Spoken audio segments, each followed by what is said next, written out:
আসসালামু আলাইকুম। আজকের ভিডিওতে আমি আপনাদেরকে দেখাবো কিভাবে আমরা OBS স্টুডিওতে টেক্সট স্ক্রলিং বা স্ক্রলিং টেক্সট আমরা অ্যাড করতে পারি। তো আপনারা স্ক্রিনে OBS স্টুডিওর স্ক্রলিং টেক্সট আপনারা দেখতে পাচ্ছেন। বিশেষ করে আপনার নিউজ চ্যানেলে দেখবেন ভিডিওর ঠিক নিচ দিয়ে এরকম একটা স্ক্রলিং টেক্সট বা ব্রেকিং নিউজ বা হেডলাইন্স এখানে চলে যাচ্ছে, নিউজ আপডেট। এখানে আপনারা যেরকম দেখতে পাচ্ছেন, এটা আমি আপনাদেরকে একদম শুরু থেকে দেখাবো। আপনারা যখন OBS স্টুডিও ওপেন করবেন, প্রথমত এখানে কোনো সিন থাকবে না। সেক্ষেত্রে কিন্তু আপনাদের একটা সিন ক্রিয়েট করতে হয় এবং তার আন্ডারে আপনার কি কি দেখাবেন।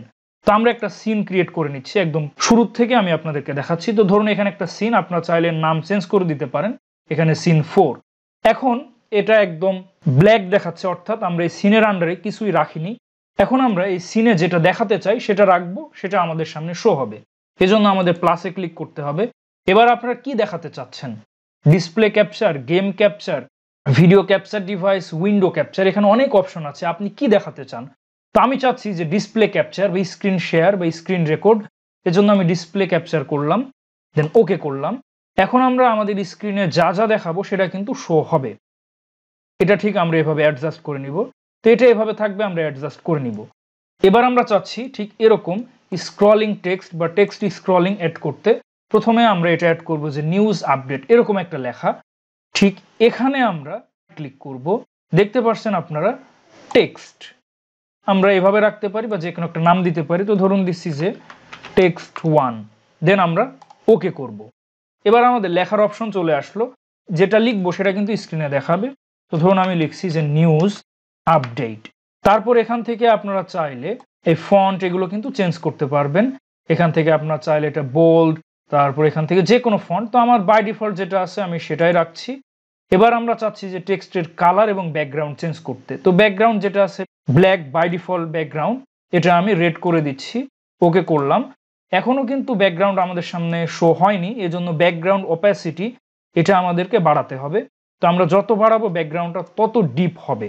এখানে দেখতে পাচ্ছেন কালার, এখান থেকে আপনারা চাইলে টেক্সট কালার, এটা কিন্তু সাদা আছে, চেঞ্জ করতে পারেন আপনাদের প্রয়োজন মতো। আমি যেটা আছে সেটাই রাখছি। আর এটা অনেক বড় দেখাচ্ছে, এটা আমরা সাইজ এভাবে টেনে ছোট করে নিতে পারি। তো আমরা ঠিক এখানে এটা অ্যাডজাস্ট করলাম, এভাবে আমরা প্রয়োজন মতো অ্যাডজাস্ট করে নিব। এবার চাচ্ছি যেটা আমরা স্ক্রল করতে চাই সেটা আনতে, এজন্য আমরা আবারও প্লাসে ক্লিক করব, দেন আরেকটা টেক্সট নিব যেটা আমাদের স্ক্রল হবে। এবার এর নতুন আরেকটা নাম দিচ্ছি যে টেক্সট 2, আপনারা যে কোনো নাম দিতে পারেন, ওকে।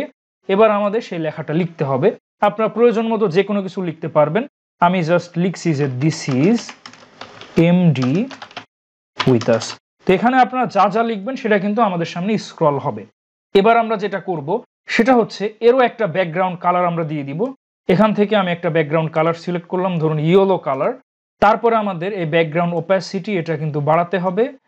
হোয়াইট আছে, এটা আমি ব্ল্যাক করে দিচ্ছি, দেন আমি ওকে করলাম, দেন আবারও ওকে। এটা দেখতে পাচ্ছেন ব্ল্যাক। আর এটা অনেক বড় সাইজ আছে, এটা আমরা টেনে এভাবে কিন্তু ছোট করতে পারি আমাদের প্রয়োজন মতো।